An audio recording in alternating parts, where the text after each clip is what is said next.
दिल्ली की 7 लोकसभा सीटों पर आज वोटिंग हो रही है। यहां बीजेपी के सामने आम आदमी पार्टी और कांग्रेस गठबंधन ताल ठोक रहा है।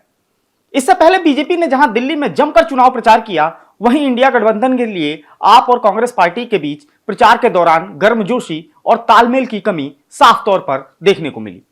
कांग्रेस ने अपने स्टार प्रचारकों की एक सूची जारी की थी। स्टार प्रचारकों में शामिल कई सीनियर नेता पूरी तरीके से चुनाव प्रचार से गायब रहे। जिम्मा अकेले राहुल गांधी ने संभाला। आखिर इस तालमेल की कमी की वजह क्या रही, इसका सीटों पर क्या असर पड़ सकता है, इन सभी बातों पर आज के एक्सप्लेनर में हम चर्चा करेंगे। नमस्कार, मेरा नाम है मार्तन सिंह और आप देख रहे हैं डेली लाइन।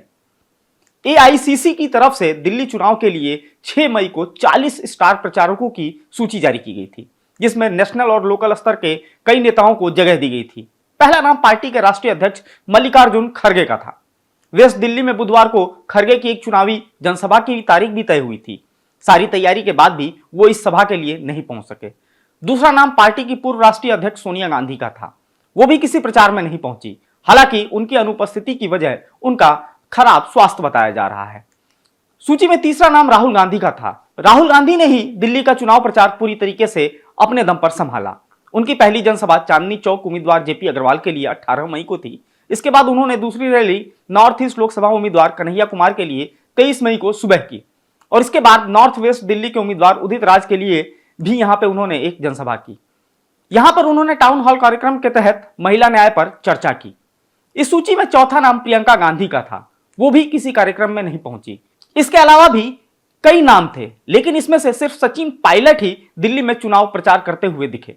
उन्होंने कांग्रेस के साथ साथ आम आदमी पार्टी के लिए भी प्रचार में हिस्सा लिया और इसके अलावा कई बड़े नेता जिनका प्रचारकों की सूची में नाम था, यानी कि कांग्रेस के वो बड़े नेता जो स्टार प्रचारकों की सूची में थे, वो अधिकांश दिल्ली से दूर ही बने रहे। वहीं दूसरी तरफ सुप्रीम कोर्ट से मिली अंतरिम जमानत के ठीक अगले दिन से ही दिल्ली के मुख्यमंत्री अरविंद केजरीवाल लगातार धुआंधार प्रचार करते हुए नजर आए। इस दौरान सीएम केजरीवाल न सिर्फ अपनी आम आदमी पार्टी के लिए बल्कि इंडिया गठबंधन में शामिल कांग्रेस के दिल्ली के सभी प्रत्याशियों के लिए भी उतने ही जोर शोर से लगातार प्रचार करते रहे। सीएम अरविंद केजरीवाल के साथ साथ पार्टी के नेता संजय सिंह और गोपाल राय भी लगातार कांग्रेस प्रत्याशियों के लिए जनसभा और रैलियां करते हुए नजर आए। ऐसे में कांग्रेस के दिग्गज नेताओं की ओर से आम आदमी पार्टी के लिए प्रत्याशियों के लिए प्रचार करते हुए न दिखना सिर्फ जनता को ही नहीं बल्कि पार्टी के प्रत्याशियों और कार्यकर्ताओं के मन में भी असमंजस की स्थिति पैदा कर गया। आप भी समझती है कि उसका और कांग्रेस का सेम पेज पर होना या कम से कम दिखना तो जरूरी है ही। यही वजह है कि बुधवार यानी 22 मई को नई दिल्ली सीट से आम आदमी पार्टी के लोकसभा प्रत्याशी सोमनाथ भारती कांग्रेस अध्यक्ष मल्लिकार्जुन खड़गे से मिलने उनके आवास पर पहुंचे। कांग्रेस अध्यक्ष मल्लिकार्जुन खड़गे से मुलाकात के बाद सोमनाथ भारती ने कहा कि मल्लिकार्जुन खड़गे हमारे वोटर भी हैं और कांग्रेस के शीर्ष नेतृत्व भी। कांग्रेस और आम आदमी पार्टी एक साथ चुनाव लड़ रही है, इसलिए एक कैंडिडेट होने के नाते वो उनसे मिलने गए थे। जब सोमनाथ भारती से पूछा गया कि अभी तक कांग्रेस का शीर्ष नेतृत्व आम आदमी पार्टी के लिए दिल्ली में प्रचार करने क्यों नहीं उतरा, इस सवाल के जवाब में उन्होंने कहा जब जब और जहां जहां जरूरत पड़ी तो कांग्रेस पार्टी का हर नेतृत्व आम आदमी पार्टी के लिए उतरा है।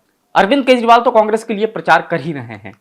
हर तरफ हर प्रकार का समर्थन मिल रहा है। सोमनाथ भारती ने आगे कहा कि राहुल गांधी ने तो मन से ही कह दिया कि मैं आम आदमी पार्टी को वोट करूंगा। दिल्ली से आम आदमी पार्टी का प्रत्याशी मैं हूं, इसलिए वो मुझे वोट करेंगे। कांग्रेस का हर व्यक्ति आम आदमी पार्टी के लिए इस वक्त काम कर रहा है और आम आदमी पार्टी का हर एक कार्यकर्ता कांग्रेस के लिए काम करता हुआ नजर आ रहा है। ये तो बात थी सोमनाथ भारती की जो उन्होंने कहा।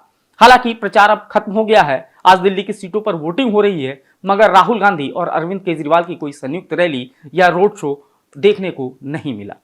बताया गया कारण वही कि राहुल गांधी, प्रियंका गांधी वाड्रा और खड़गे के पास समय नहीं है। 2014 और 2019 के लोकसभा चुनाव में भाजपा ने दिल्ली की 7 सीटें जीती थी। उनका वोट प्रतिशत भी बढ़ा था। ऐसे में आपकी चुनौती बड़ी है। दिल्ली में 6वें चरण में आज वोटिंग हो रही है। नतीजे 4 जून को आएंगे, तभी कांग्रेस और आम आदमी पार्टी गठबंधन का कितना असर पड़ा है वो दिख पाएगा। फिलहाल आज के वीडियो में इतना ही। आपको ये जानकारी कैसी लगी हमें जरूर बताएं। साथ ही फॉलो करते रहे हमारे डिजिटल प्लेटफॉर्म डेली लाइन को।